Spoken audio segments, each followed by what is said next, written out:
Hi everyone, welcome. If you're new here, my name is Aileen, and here we like to talk about all things makeup, mostly luxury makeup, skincare, and fashion. So if that sounds like something you're interested in, I hope you consider subscribing and joining the family. So today, we're gonna take a look at the new Dior Velvet Nude lipsticks. I did pick up all three shades, shade 100, 200, and 300. Here is the box, what they look like. We'll take a look at what they claim. We'll compare it to the Lisa Eldridge Velvet lipsticks and then try them on. So if that sounds like something you're interested in, then keep on watching. But before we go, like we always say, comment, like, subscribe. Okay, so let's start with swatches. So this is shade 100. You can see, I'm not sure if the camera's gonna pick that up, but you can see like the velvet finish, kind of like the Lisa Eldridge. And then the Dior embossing. And these are also refillable. And the packaging is like so. It does have the Christian Dior logo there and on the front. So let's go on to swatching and comparing. So this is shade 100. Of the Dior Velvet. This is more like a pinky nude. Next is 200. They do feel nice on the arm. This is more like a nude, but with more of a light brown undertone, where this one is more pink. Still pretty, and if they swatch nicely. And I have been trying these on and wearing them just to make sure I gave you an accurate review. And next is 300. And this is a deeper brown. It's like a combination of the first and the second. So if you see there, and I'm curious if I swatch 100 and 200 together, if I will get this. But 300 is definitely the deeper of the three. So I did re-swatch 200, and I'm going to put 100 over it. No, they don't mix to be as deep as this. So that's good, because I would have been in my feelings if you could mix two and get the third shade. So here's 100, 200, 300, and 1 and 200 together. So next, I do have 3 Lisa Eldridge lipsticks I want to compare it to. So first is Velvet Affair from Lisa Eldridge. So this is Velvet Affair. I feel like it's closer to this, but this is a tinge darker on the swatch, because the tone of your lips can always change the color. Like Velvet Affair looks like a pinky brown. On me, goes a little darker. So it all depends on the tone of your lips. And I did prep my lips with the Chanel lip contour. This is so good. I did do a video on it where I put it on for like 30 minutes and then took it off and did a before and after in the video. I'll link it up here and also in the description box. It's amazing. And after I got through like that little sample they sent me, I had to buy the full size. Next is Velvet Blush. So Velvet Blush has more like a pink berry undertone. So it's not like any of these. So it's closest to this, but where this leans more brown, this leans more berry. I feel like this is somewhere in the middle there. And lastly, Velvet Mousse. And I had to run to my purse to get Velvet Mousse and Velvet Affair because I keep them in my purse. So here is Velvet Mousse. I feel like I may have swatched it more than I did shade 100. So let me swatch. So it's still darker than shade 100, but I feel with a liner you can probably get that shade, but they are different. This one is darker. So those are the Lisa Eldridge. I do also have a few Chanel. So this one is the Rouge Allure Velvet in Emotive, shade 68 from Chanel.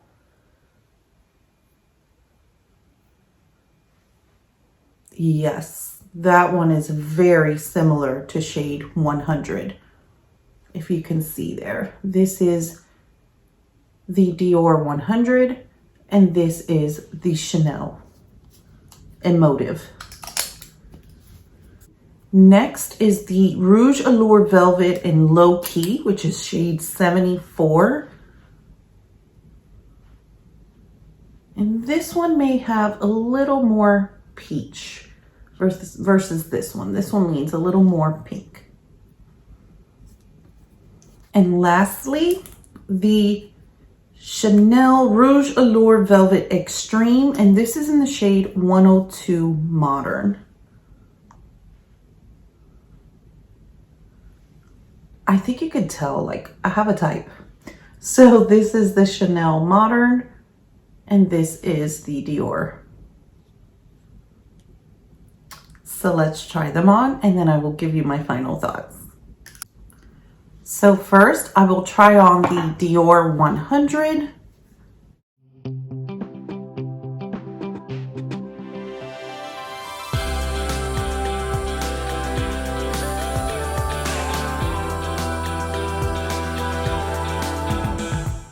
Okay, and this is the Dior 100.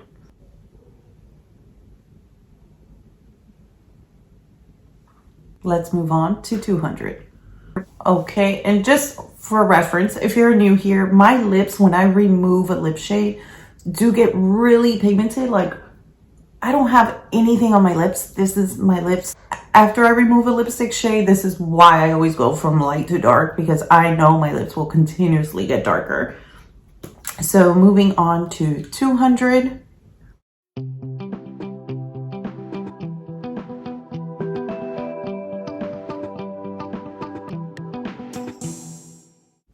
And here is shade 200.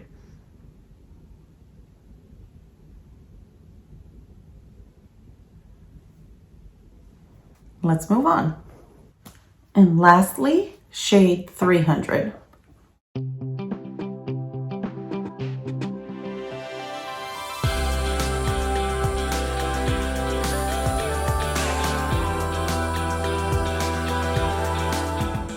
And here is shade 300.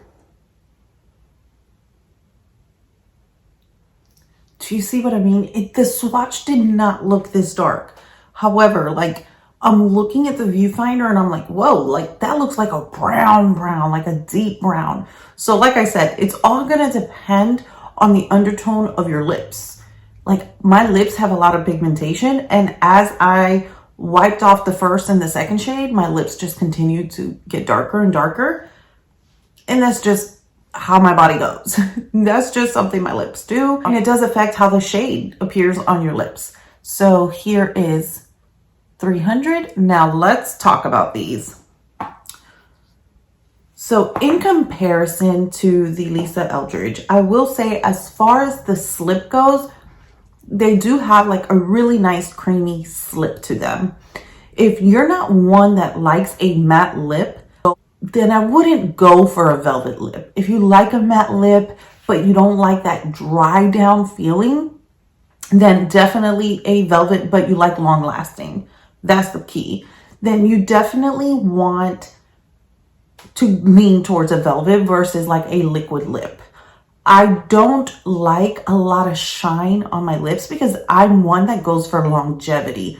As long as I don't get the line, you know, the line. We don't want the line. So this one is, these nudes are really nice. I have compared them to the Lisa Eldridge. Like in all day wear test, they do have like a little tiny bit. You see right here where they like transfer, but not a significant amount. And the longer you wear them, the nicer it looks. I haven't gotten the line. I will say the Lisa Eldridge give me a little bit more longevity than the Dior. The claims for the Dior is a 16-hour wear test. I'm not going to wear a lipstick for the same lipstick for 16 hours because I talk a lot. Then I feel like it gets crusty out at the ends. So sometimes I'll take it off to eat. You never know. Like the day happens. You know what I mean? Kissing on my babies, you know, the whole ordeal. So it claims to have 16-hour wear. It says it's peony and pomegranate flower extract lip care, and it's for beautified lips day after day. So those are the claims. Does it last 16 hours? I won't be able to tell you. I will say I get a little bit more longevity from the Lisa Eldridge versus the Dior. I do like the quick accessibility to the Dior ones because I got them at Nordstrom. And when I was checking out, I did have the option to ship or to pick up the same day. I did get them shipped and I received them right away. Like, I was surprised I got them as quick as I did. I will say, I feel they're both equally as comfortable. Again, I'm one that goes for longevity, so I tend to always have a Lisa Eldridge in my purse. What I usually keep in my purse is 1 or 2 Lisa Eldridge, and if I always keep 1 lip gloss just in case I need a quick, ooh, I wasn't expecting to see anybody, foop, foop. And I don't even gotta look. I keep the Tom Ford, is it Sunlust? Like the lip gloss that goes from gold to peach. Those are the 2 things I keep in my purse. I don't foresee this, like shade 300, being a shade that I would keep in my purse. Like this would be a fall shade for me. Or I have a very subtle look. Like shade 100, which is like the pinkier one. That would be more like an everyday pinky nude with any eye look. And I feel like 200 would be like a true nude. Like I just want... my eyes are popping and I want like that nude subtle lip. I'm sure these will wear beautifully with liner. Like I did not apply liner in this video, but I'm sure you can apply liner and define a little more. But I do like that they don't over dry my lips. They do have the slip, but keep in mind, I am an individual that really prefers a matte lip. I've steered away from liquid lips and really been going for like just for the velvet lip because I feel it's softer, it's more elegant, and it doesn't create the line. But let me know, did you pick any up? What are your thoughts? What shade did you pick up? What do you think? I want to know your thoughts. I do recommend them. If you like a velvet lip, you'll like these. Another thing I wanted to point out just for me and the comfortability of applying it. The Lisa Eldridge, like I have worn this more, but the bullet seems thicker and I like how it has the pointy tip for more precision and the more rounded, where this one, it's more, like you can see there, where this one is pointier and this one is more rounded. I really like the application of this one as far as like the shape, and the bullet itself on this one is a little larger in diameter than this one.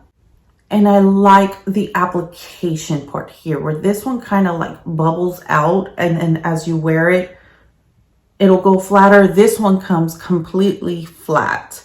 So it's just a matter of preference. I will say I didn't feel as nervous swatching and applying the Dior as I do the Lisa Eldridge. The Lisa Eldridge are very soft. I will say it's a lot softer than the Dior. So if you go up too high in the bullet, you've probably seen a few individuals, but their customer service is impeccable where it'll break. So I always have to make sure I keep it very low. Don't bring it high too much, where I didn't feel that to be the case with the Dior. So really, it's all a matter of preference. They're both beautiful. If you like a velvet lip, try one. You might enjoy it. But until next time, don't forget, we're all perfectly imperfect. Bye.